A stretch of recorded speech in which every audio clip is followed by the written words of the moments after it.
الرحیم الحمد للہ رب العالمین والصلاة والسلام علی اشرف الانبیاء والمرسلین وبعد۔ آج قرآنی مضامین کے خلاصے کے بیان کی ابتدا 18ویں پارے کی شروع سورۃ المؤمنون سے ہو رہی ہے۔ سورۃ المؤمنون مکی سورت ہے اور مکی سورت کے جو مضامین ہیں وہ بھرپور انداز میں اس میں بیان کیے گئے ہیں، جس میں توحید و رسالت اور مرنے کے بعد زندہ ہونے کے عقیدے پر روشنی ڈالی گئی ہے۔ ابتدا میں اللہ رب العزت نے کامیابی حاصل کرنے والے افراد، ایسے لوگ کہ زندگی کے اندر کامیابیاں جن کے قدم چومتی ہوں، ایسے لوگوں کی صفات کو بیان فرمایا ہے کہ ایسے لوگوں میں کیا خوبیاں ہونی چاہیے۔ قد افلح المؤمنون، ایمان والے کامیاب ہو گئے، الذین هم فی صلاتهم خاشعون، جو اپنی نماز میں انتہائی توجہ کے ساتھ خشوع و خضوع کے ساتھ مصروف رہتے ہیں، والذین هم عن اللغو معرضون، اور جو لوگ بے مقصد باتوں میں اپنی زندگی کو صرف نہیں کرتے، والذین هم للزکاة فاعلون، اور جو زکوٰۃ ادا کرنے والے ہیں، والذین هم لفروجهم حافظون، ایسے لوگ جو اپنے آپ کو اور اپنی شرمگاہوں کی حفاظت کرنے والے ہیں، سوائے اپنی بیویوں اور باندیوں کے کہیں اور ملوث نہیں ہوتے۔ ایسے لوگ، انہیں کوئی ملامت نہیں کی جا سکتی، اور ایسے لوگ زیادتی کرنے والوں سے بھی پاک ہیں۔ والذین هم لاماناتهم وعهدهم راعون، جو لوگ امانت داری کا مظاہرہ کرتے ہیں اور عہد و پیمان کی حفاظت رکھتے ہیں۔ والذین هم علی صلواتهم یحافظون، جو لوگ اپنی نماز کی پابندی کرتے ہیں، یہی لوگ ہیں جو جنت الفردوس کے وارث ہیں۔ وَلَقَدْ خَلَقْنَا الْإِنسَانَ مِنْ سُلَالَةٍ مِّن طِينٍ، اس کے بعد قرآن کریم نے انسان کے تخلیقی مراحل کا تذکرہ فرمایا ہے، اور اگر کوئی انسان تعصب اور ہٹ دھرمی کو ختم کر کے انصاف کی نگاہ سے قرآن کریم کا مطالعہ کرے تو قرآن کریم نے جن مراحل کا تذکرہ فرمایا ہے، ان مراحل کو پڑھ کر بے اختیار پکار اٹھے گا کہ یہ کلام واقعی کلام برحق ہے اور رب کائنات کا کلام ہے، کیونکہ قرآن کریم نے جن مراحل کا تذکرہ کیا اور جس انداز میں تخلیق انسانیت کو ذکر فرمایا ہے، آج 1450 سال گزر جانے کے بعد بھی جدید طب اپنی باوجود ترقی کرنے کے اس میں ذرہ برابر بھی کوئی اضافہ نہیں کر سکی ہے۔ میں نے ایک ایمبریولوجی کے ماہر ڈاکٹر سے معلوم کیا، اس نے یہ بتایا کہ رحم مادر میں جب انسان کی تخلیق شروع ہوتی ہے تو اس کے ہڈیوں کے سیل پہلے بنتے ہیں، پھر گوشت کے سیل بننا شروع ہوتے ہیں۔ یہ چونکہ ایک سیلولر اسٹرکچر ہے انسان، اور اس کا جسم سیلوں کا مرکب ہے، اور ہڈیوں کے سیل پہلے بنے اور گوشت کے سیل بعد میں بنے۔ اب ذرا قرآن کریم کو دیکھیے، قرآن کیا کہتا ہے۔ قرآن کریم کہتا ہے وَلَقَدْ خَلَقْنَا الْإِنسَانَ مِنْ سُلَالَةٍ مِّن طِينٍ، انسان کو ہم نے مٹی کے جوہر سے تیار کیا ہے۔ ثُمَّ جَعَلْنَاهُ نُطْفَةً فِي قَرَارٍ مَّكِينٍ، پھر اسے محفوظ مقام یعنی رحم مادر کے اندر نطفے کی شکل میں منتقل کر دیا۔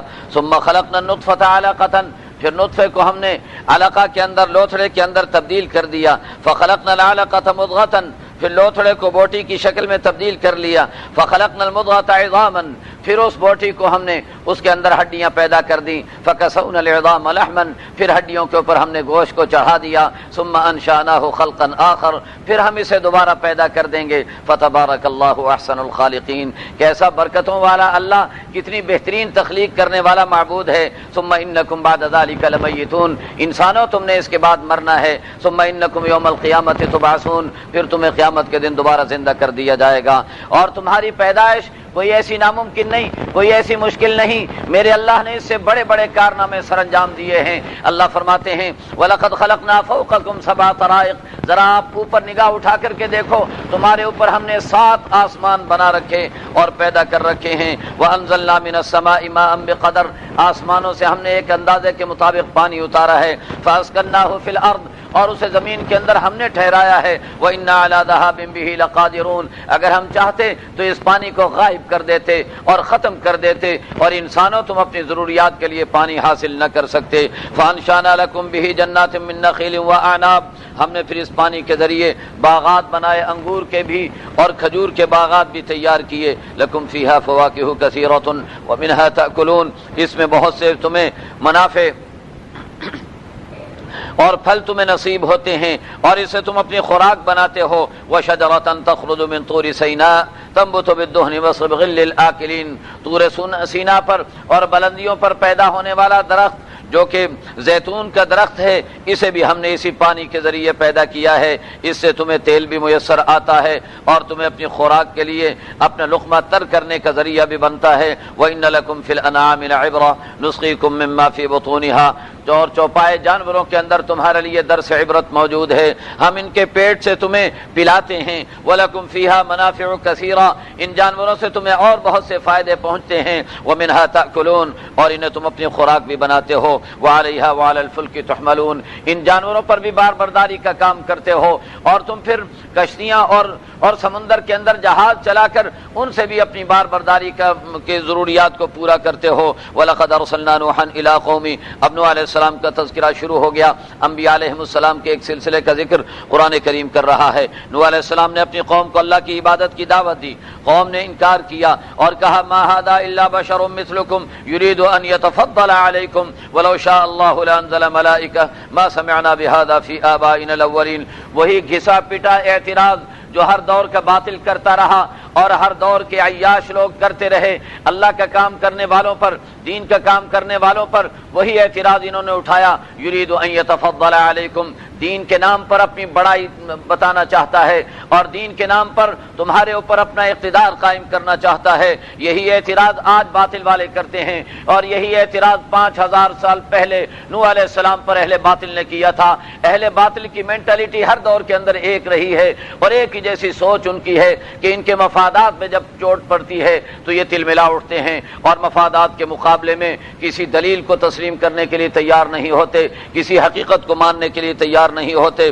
حضرت نوح علیہ السلام ان سے گفتگو کر رہے ہیں اور یہ نوح علیہ السلام پر اعتراضات کی بوچھاڑ کرتے چلے جا رہے ہیں۔ ان هو الا رجل به جنہ فتربصوا به حتى حين، اسے تو جنون ہو گیا، یہ تو پاگل ہو گیا، بیک ورڈ اور پسماندہ اور تاریخ خیال انسان ہے۔ فتربصوا به حتى حين، وہی اعتراض دیکھیے گا، کوئی فرق نہیں نظر آئے گا آپ کو ان کے اعتراضات میں۔ اہل باطل کے زمانہ بدل رہا ہے لیکن ان کی ذہنیت نہیں بدلے گی، وہی بات کرتے ہیں۔ نوح علیہ السلام نے کہا رب انصرنی بما کذبون، میرے اللہ میری قوم میرا انکار کر رہی ہے، مجھے جھٹلا رہی ہے، تو ہی میری مدد فرما دے۔ اللہ نے فرمایا ہم نے کشتی بنانے کا حکم دے دیا، تنور ابلنے لگ گئے، آسمانوں سے پانی برسنے لگ گیا۔ ہم نے کہہ دیا کہ ہر چیز کا ایک جوڑا اپنی کشتی کے اندر ڈال لیجئے، اپنے خاندان کو بھی کشتی میں ڈال لیجئے، الا من سبق علیہ القول منہم، لیکن آپ کے خاندان کے ایسے افراد جو شریعت کے پابند نہیں، آپ کی نبوت کو تسلیم نہیں کرتے، ایسے لوگوں کے بچاؤ کا کوئی راستہ نہیں، ایسے لوگوں کو آپ کی رشتہ داری بھی فائدہ نہیں دے سکے گی۔ ولا تخاطبنی فی الذین ظلموا انہم مغرقون، اب ظالموں کے بارے میں آپ کچھ نہ کہنا، میں انہیں غرق کر کے چھوڑوں گا۔ فاذا استویت انت ومن معک علی الفلک، جب آپ کشتی پر سوار ہو جائیں اور کشتی آپ کے ساتھیوں کو لے کر سیلاب کی موجوں کے اندر بہنے لگ جائے تو پھر یوں کہنا الحمدللہ الذی نجانا من القوم الظالمین، ساری تعریفیں اس اللہ کے لیے جس نے ظالموں سے ہمیں نجات عطا فرما دی۔ وقل ربی انزلنی منزلا مبارکا، اور اللہ سے یوں درخواست کرنا کہ مولا جس طرح ظالموں سے نجات دی اور طوفان سے ہمیں نجات دی، اب ہمارے اترنے کا راستہ بھی بنا دیجئے اور ہمارے برکت کے ساتھ کہیں ٹھہرنے کا انتظام بھی فرما دیجئے۔ ان فی ذلک لآیات وان کنا لمبتلین ثم انشأنا من بعدهم قرنا آخرین، پھر دوسری قوموں کو پیدا کیا، دوسری قوموں میں رسولوں کو بھیجا، رسولوں نے وہی دعوت دی، وہی دعوت سب کی ایک ہی دعوت ہوتی تھی، وہ کہتے تھے لوگوں کہو لا الہ، خدا کے سوا کوئی داتا نہیں ہے، ہر نبی کی یہی دعوت ہوا کرتی تھی۔ وقال الملأ من قومه الذين كفروا وكذبوا بلقاء الآخرة، اب ان لوگوں کے اعتراضات بھی وہی شروع ہو گئے۔ ما هذا الا بشر مثلكم يأكل مما تأكلون منه ويشرب مما تشربون ولئن أطعتم بشرا مثلكم إنكم إذا لخاسرون أيعدكم أنكم إذا متم وكنتم ترابا وعظاما أنكم مخرجون، وہی اعتراضات ہیں کہ ایک بشر ہمارے جیسا انسان، اس کے پاس کوئی بڑائی نہیں، اس کے پاس کوئی بلندی نہیں، تو ہم اسے کیسے مان لیں اور اسے ہم کس طریقے پر اپنا بڑا تسلیم کر لیں، اور مرنے کے بعد زندگی کیسے ہو سکتی ہے، ہڈیاں بوسیدہ ہو جائیں گی، گوشت پیوند زمین ہو جائے گا، یہ دوبارہ کیسے نموت ونحیا وما نحن بمبعوثین، یہ تو دنیا کی زندگی ہے، سب مرتے جیتے رہتے ہیں اور دوبارہ کوئی اٹھایا نہیں جائے گا۔ یہی اعتراض، یہی بات انہوں نے اس وقت بھی کہی۔ اللہ فرماتے ہیں فاخذتهم الصیحۃ بالحق فجعلناهم غثاء فبعدا للقوم الظالمین، چنانچہ چیخ آئی اور اس چیخ نے آ کر کے ایسی غیبی آواز آئی کہ جس کے نتیجے کے اندر ان کے کلیجے پھٹے اور وہ سارے کے سارے تباہ ہو کر کے رہ گئے۔ ثم انشأنا من بعدهم قرونا آخرین، اللہ فرماتے ہیں پھر دوسری قومیں پیدا ہو گئیں، ان کے رسول آئے اور یہ سلسلہ حق و باطل کے معرکے کا ہر دور کے اندر چلتا رہا ہے۔ پھر موسیٰ اور ہارون کو بھیجا، فرعون کی طرف بھیجا۔ فرعون اس زمانے کے شر اور شیطنت کا نمائندہ تھا اور موسیٰ و ہارون اس دور کی خیر کے نمائندے تھے۔ شر اور خیر کا معرکہ ہوتا ہے اور اس معرکے کے اندر شر والے کیا کہتے ہیں؟ فقالوا انؤمن لبشرین مثلنا وقومهما لنا عابدون، ارے ہمارے جیسے دو انسان آئے ہیں اور پھر ان کی قوم تو ہماری غلام بنی ہوئی ہے، ہماری نوکرانی بنی ہوئی ہے ان کی قوم، بھلا ان کو ہم نبی کیسے مان لیں گے اور ان کی بات کو کیسے تسلیم کر لیں گے؟ فکذبوہما فکانوا من المہلکین، انہوں نے جھٹلایا تو ان کو اللہ نے ہلاک کر کے رکھ دیا۔ وَلَقَدْ آتَيْنَا مُوسَى الْكِتَابَ لَعَلَّهُمْ يَهْتَدُونَ، پھر حضرت عیسیٰ ابن مریم کا تذکرہ کیا، ان کی والدہ کا تذکرہ کیا اور اللہ نے انہیں جو عزت اور عزت کا اعلیٰ مقام عطا فرمایا تھا اس کا تذکرہ فرمایا، اور پھر انبیاء علیہم السلام سے خطاب کر کے کیا کہا؟ یا ایھا الرسل کلوا من الطیبات واعملوا صالحا، اے اللہ کے پیغامبر قاصدو، تم کھاؤ پاکیزہ چیزوں سے اور نیک اعمال سر انجام دیتے رہا کرو۔ جو حکم اللہ نے اپنے رسولوں کو دیا وہی حکم ایمان والوں کو دیا، یا ایھا الذین آمنوا کلوا من طیبات ما رزقناکم، پاکیزہ چیزوں کو اپنے استعمال میں لاؤ۔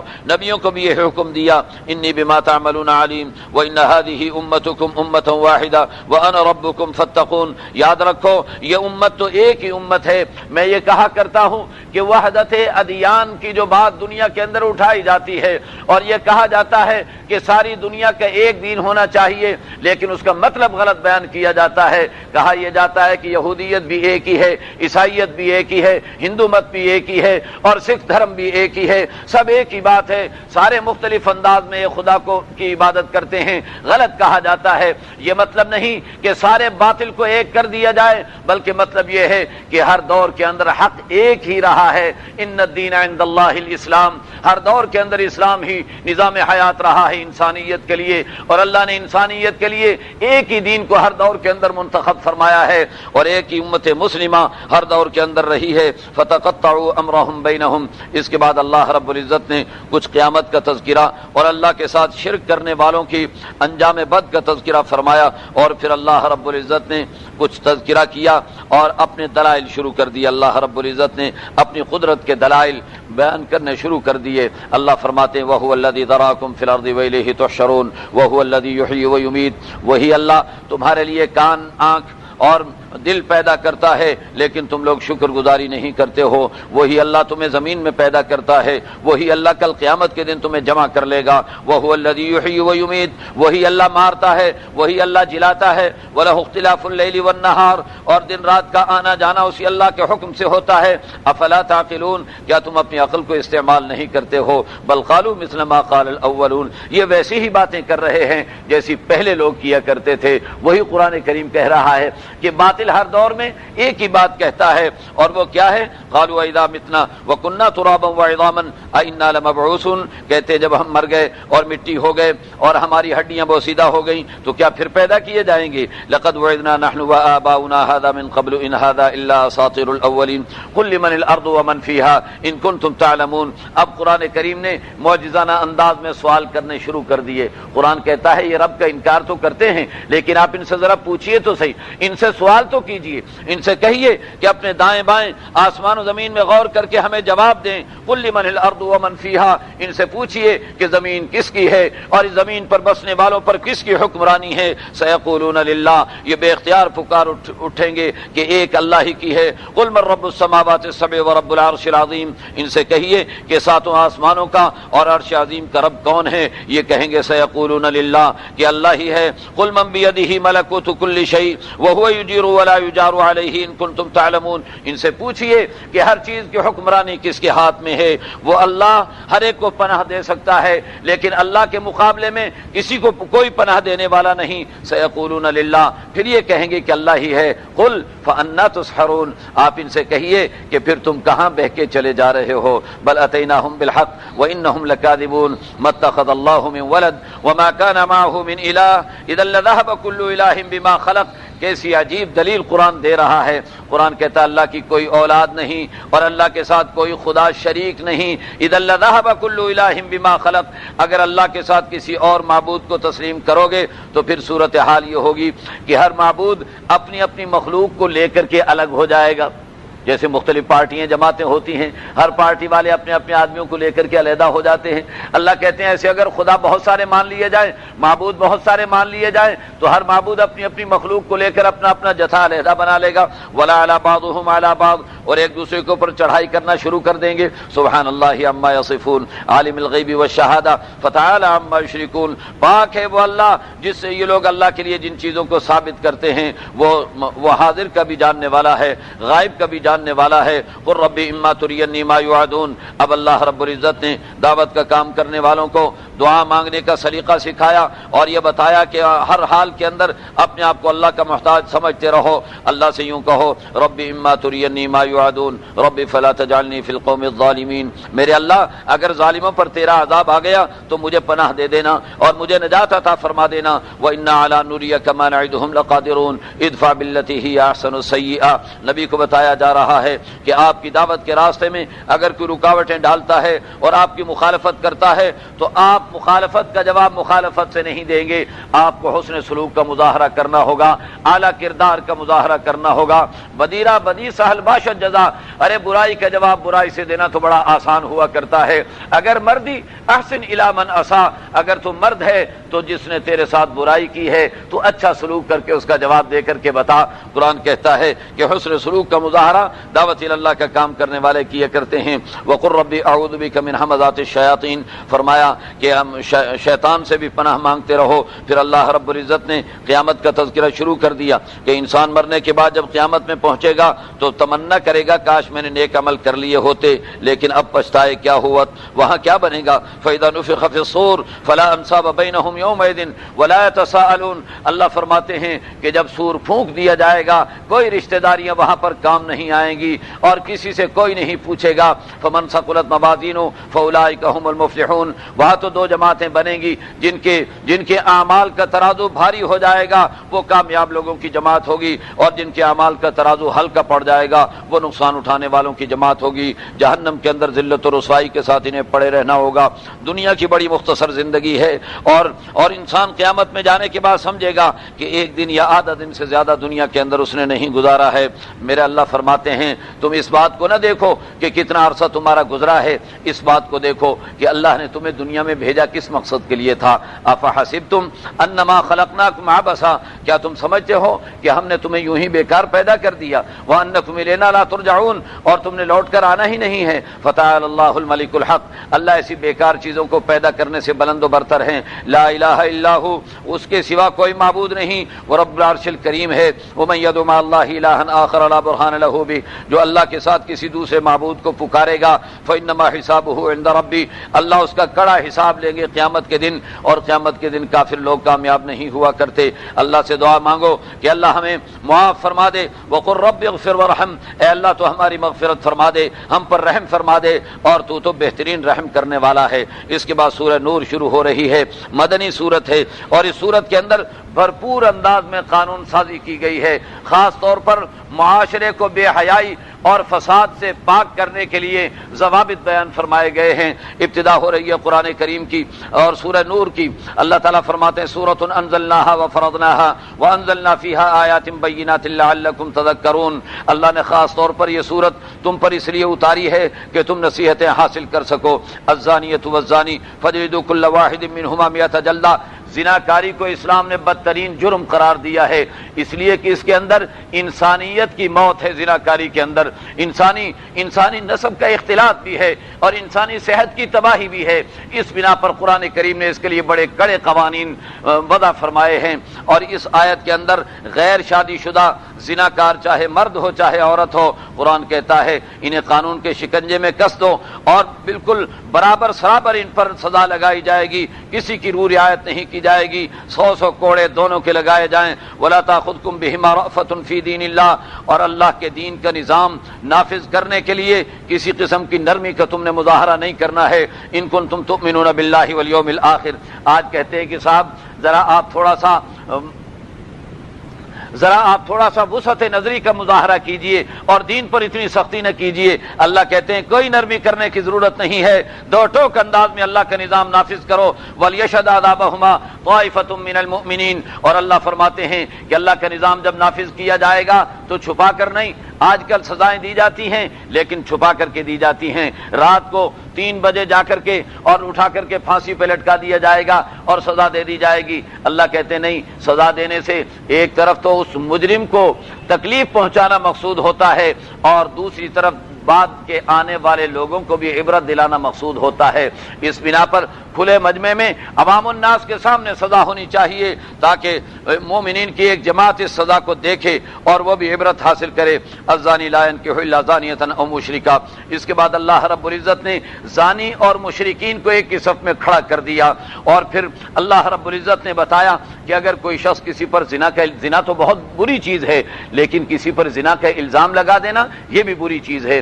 جب تک 4 گواہ حاصل نہ ہو جائیں اس وقت تک کسی کے بارے میں زنا کی بات اگر کوئی کرے گا، کوئی جملہ ادا کرے گا، اگر 4 گواہ نہیں 3 ملے ہیں اور 3 یہ کہتے ہیں کہ ہم نے اپنی آنکھوں سے زنا کرتے ہوئے دیکھا ہے، تب بھی تسلیم نہیں کیا جائے گا۔ 4 گواہ درکار ہوں گے تب جا کر کے زنا کی سزا لگے گی، اور اس سے کم اگر کوئی گواہ ہیں اور وہ دعویٰ کرتے ہیں کسی کے بارے میں تو ان پر حد قذف لگائی جائے گی، اس لیے کہ ایک مسلمان کی عزت و آبرو کوئی معمولی چیز نہیں ہے، اسے باغیچہ اطفال نہیں بننے دیا جائے گا، اور معاشرے کے اندر کسی کی عزت و آبرو اور کسی کی کردار کشی کرنے کی اجازت نہیں دی جائے گی۔ اس بنا پر اگر کوئی کسی شخص پر الزام لگا دے اور ثابت نہ کر سکے تو 80 کوڑے اس پر لگائے جائیں گے اور اسے آئندہ کے لیے مردود الشہادہ قرار دے دیا جائے گا۔ اور پھر قرآن کریم یہ کہتا ہے اگر یہی صورتحال میاں بیوی کے درمیان پیدا ہو جاتی ہے، بعض اوقات ایسا ہوتا ہے کہ شوہر کو بیوی کے چال چلن پر شبہ ہوتا ہے اور وہ اسے بدکار تصور کرتا ہے، تو قرآن کریم کہتا ہے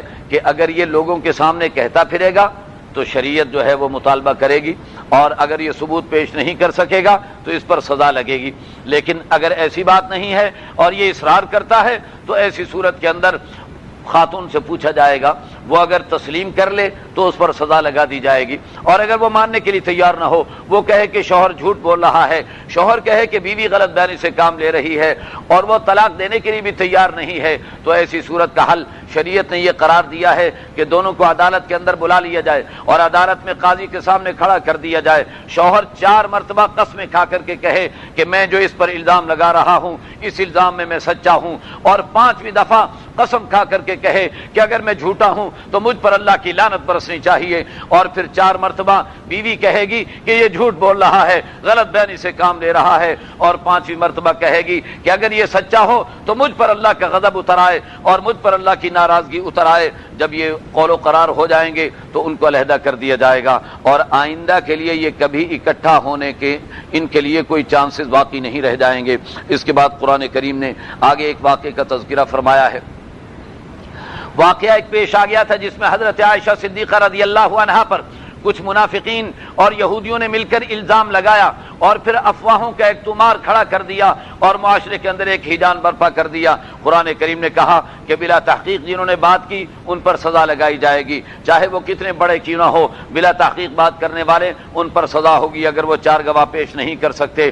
اور آسان طریقہ قرآن نے بتا دیا کہ اگر کسی کے بارے میں آپ کے پاس کوئی تہمت یا الزام پہنچے اور اس کا کوئی ثبوت نہیں ہے تو آپ تھوڑی دیر کے لیے اپنے گریبان میں جھانک کے دیکھ لیجئے، اگر آپ کو کوئی زناکار قرار دے دے اور بدکار قرار دے دے تو آپ مانیں گے؟ تسلیم کریں گے۔ قرآن کہتا ہے جب اپنے بارے میں بغیر دلیل کے ماننے کے لیے تیار نہیں ہو تو دوسرے کے بارے میں کیوں فوراً مان جاتے ہو اور دوسرے کی کردار کشی پر کیوں اتر آتے ہو؟ اس بنا پر قرآن کریم نے یہ کہا ہے کہ اس قسم کی باتیں کرنے والوں کو چاہیے کہ اسے بہتان قرار دے کر کے نظر انداز کر دیا کریں۔ یعظکم اللہ ان تعودوا لمثلہ ابدا ان کنتم مؤمنین۔ حضرت عائشہ صدیقہ رضی اللہ عنہا کی برات کا اعلان قرآن نے کر دیا اور قرآن کریم نے ایک ضابطہ بتا دیا، اور یہ ضابطہ بھی بڑے عجیب انداز میں سامنے آیا۔ اللہ کے نبی نے حضرت مختلف لوگوں کو بلوا کر کے پوچھا کہ تمہاری کیا رائے ہے بھائی عائشہ کے بارے میں، تمہاری کیا رائے ہے عائشہ کے بارے میں، تمہاری کیا رائے ہے عائشہ کے بارے میں؟ الگ الگ رائے لوگ دے رہے تھے۔ حضرت عمر کو بلوایا، زبردست جواب دیا حضرت عمر نے۔ حضور نے پوچھا کہ عمر کیا کہتے ہو عائشہ کے بارے میں؟ اللہ کے نبی سے حضرت عمر نے پوچھا کہ یا رسول اللہ انتخاب کس کا ہے؟ عائشہ کو آپ نے اپنے لیے منتخب کیا تھا یا اللہ نے آپ کے لیے منتخب کیا تھا؟ سرکار نے فرمایا کہ میرے اللہ کا انتخاب ہے۔ عمر نے کہا کہ یا رسول اللہ اپنے نبی کے لیے کسی غلط عورت کا انتخاب نہیں کر سکتے ہیں، جب اللہ نے منتخب کیا تو پاکیزہ خاتون ہے، تبھی اللہ نے منتخب کیا ہے۔ قرآن آ گیا الخبیثات للخبیثین والخبیثون للخبیثات والطیبات للطیبین والطیبون للطیبات اولئک مبرؤون مما یقولون۔ پاکیزہ لوگ پاکیزہ عورتیں پاکیزہ مردوں کے لیے اور بدکار عورتیں بدکار مردوں کے لیے ہوا کرتی ہیں۔ سرکار پاکیزہ انسان ہیں اس لیے ان کی بیویاں بھی پاکیزہ قرار دی گئی ہیں۔ اولئک مبرؤون مما یقولون، یہ ان الزاموں سے بالکل بری الذمہ ہیں۔ حضرت عائشہ بڑی فخر سے کہا کرتی تھیں کہ یوسف پر الزام لگا، ایک بچے نے گواہی دی، مریم پر الزام لگا، ان کے بیٹے نے گود کے اندر گواہی دی، اور عائشہ پر الزام لگا تو رب نے آسمانوں پر گواہی دے کر اس کی برات کا اعلان فرمایا۔ اس کے بعد ایک اور واقعے کی طرف بھی اشارہ کر دیا، اور واقعہ یہ کہ یہ جو واقعہ پیش آیا تھا حضرت عائشہ پر الزام لگانے والوں میں حضرت ابوبکر صدیق کا ایک رشتہ دار بھی شامل تھا جو بڑا غریب انسان تھا، اور اس کی مالی کفالت حضرت ابوبکر کیا کرتے تھے۔ جب حضرت عائشہ کی برات کا اعلان ہو گیا تو حضرت ابوبکر نے قسم کھا لی کہ اس نے میری بیٹی پر تہمت لگائی، میرا کھاتا ہے اور میری بیٹی پر الزام بھی لگاتا ہے، لہذا میں آئندہ کے لیے اس کی کوئی مدد نہیں کیا کروں گا۔ میرے رب نے قرآن اتار دیا اور بتا دیا کہ ذاتی وجوہات کی بنا پر کسی سے انتقام لینا اور ذاتی وجوہات کی بنا پر کسی کی روزی پر لات مارنا یہ کوئی شرافت کی بات نہیں ہے۔ وَلَا يَأْتَلِ أُولُو الْفَضْلِ مِنْكُمْ وَالسَّعَةِ أَنْ يُؤْتُوا أُولِي الْقُرْبَى وَالْمَسَاكِينَ وَالْمُهَاجِرِينَ فِي سَبِيلِ اللَّهِ وَلْيَعْفُوا وَلْيَصْفَحُوا، جنہیں ہم نے وسعت عطا فرما رکھی ہے انہیں ایسی قسمیں نہیں کھانی چاہیے غریبوں مسکینوں پر خرچ کرنے کے بارے میں، بلکہ انہیں سوچنا چاہیے وَلْيَعْفُوا وَلْيَصْفَحُوا، انہیں چاہیے کہ معاف کر دیں، درگزر کر دیں۔ أَلَا تُحِبُّونَ أَن يَغْفِرَ اللَّهُ لَكُمْ، کیا تم نہیں چاہتے کہ اللہ بھی تمہیں معاف فرما دے؟ حضرت ابوبکر نے جب یہ سنا تو کہا کہ مولا میں تو چاہتا ہوں کہ تم مجھے معاف فرما دے، اس بنا پر میں اسے معاف کر رہا ہوں، اس کی روزی کا آج سے پھر دوبارہ اجرا کر رہا ہوں اور اس کا وظیفہ پھر دوبارہ شروع کر رہا ہوں۔ اس کے بعد اللہ رب العزت نے فرمایا کہ گھروں میں داخل ہو تو اجازت لے کر کے گھر میں داخل ہونا چاہیے، سلام کر کے گھر کے اندر داخل ہونا چاہیے۔ ایمان والوں کو نگاہیں جھکانے کا حکم دیا گیا، ایمان والی عورتوں کو نگاہیں جھکانے اور اپنی زینت کو چھپانے کا حکم دیا گیا۔ یاد رکھیے کہ خاتون عورت پوری ہی زینت ہے۔ اگر کوئی شخص یہ سمجھتا ہے کہ خاتون کی زینت صرف اس کے زیورات میں ہے تو یہ اس کی بھول ہے۔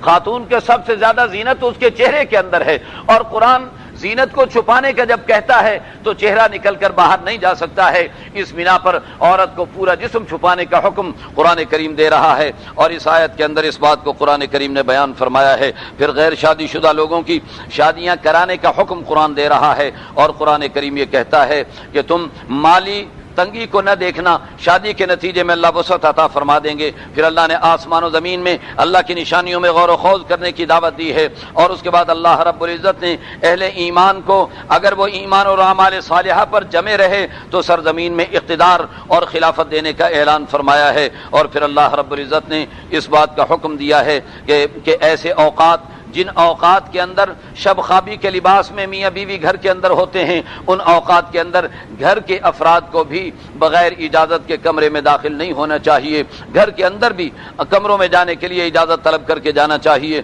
پھر قرآن کریم نے یہ بتایا ہے کہ معذور لوگوں پر تو کوئی پابندی نہیں ہے کہ وہ کسی کے ہاں بھی کھانا کھا سکتے ہیں، اور پھر باقی یہ ہے کہ آپ کے جو قریبی لوگ ہیں تعلق والے، ان کے گھر میں اگر ان کی اجازت کے بغیر جانے کا موقع بن جاتا ہے یا ان کے ہاں ان کی اجازت کے بغیر کھانے کا موقع بن جاتا ہے تو قرآن کہتا ہے کہ قرآن کریم اجازت دے رہا ہے اور اس میں کسی قسم کی تنگی نہیں کی گئی ہے۔ لیس علیکم جناح ان تاکلوا جميعا او اشتاتا، مل جل کر کھا لیا کرو یا اکیلے اکیلے کھا لیا کرو، دونوں صورتیں جائز ہیں۔ انما المؤمنون الذين آمنوا بالله ورسوله، ایمان والے وہی ہیں جو اللہ اور اس کے رسول پر ایمان رکھتے ہیں، اور جب اللہ کے نبی خطاب فرما رہے ہوں، اجتماعی عمل جاری ہو تو بغیر اجازت کے اس میں سے نکل کر کے نہ جائیں۔ اور پھر یہ فرمایا کہ نبی کی مخالفت کرنے والے ان پر اللہ کا عذاب کسی وقت بھی آ سکتا ہے۔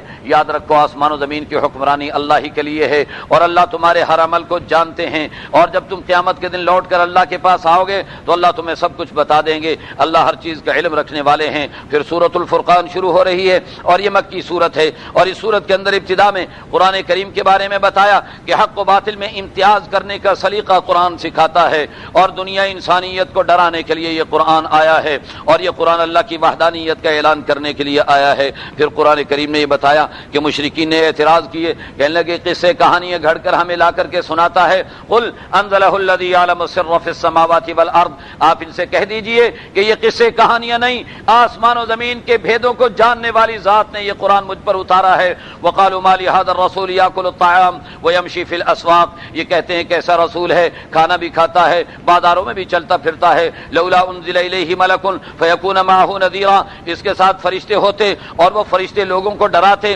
سائرن بجاتے اور آگے پیچھے ان کے لیے راستے بناتے چلے جاتے۔ او یلقى الیہ کنز او تکون له جنۃ یاکل منها، یا پھر کوئی خزانے ان پر اتر آتے اور انہیں باغات مل جاتے۔ وقال الظالمون ان تتبعون الا رجلا مسحورا انظر کیف ضربوا لك الامثال، دیکھیے آپ پر کیسے کیسے اعتراض کر رہے ہیں۔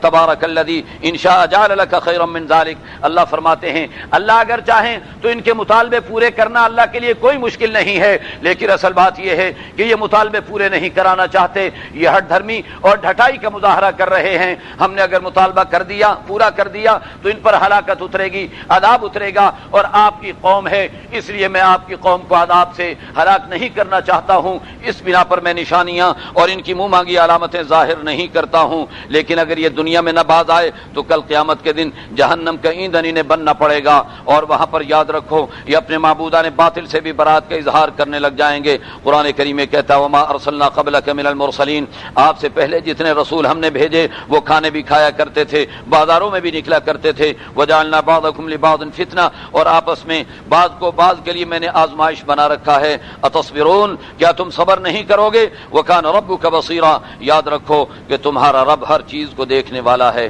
اللہ ہم سب کو صحیح عمل کرنے کی توفیق میں رحمت فرمائے۔ وآخر دعوانا ان الحمد للہ رب العالمین۔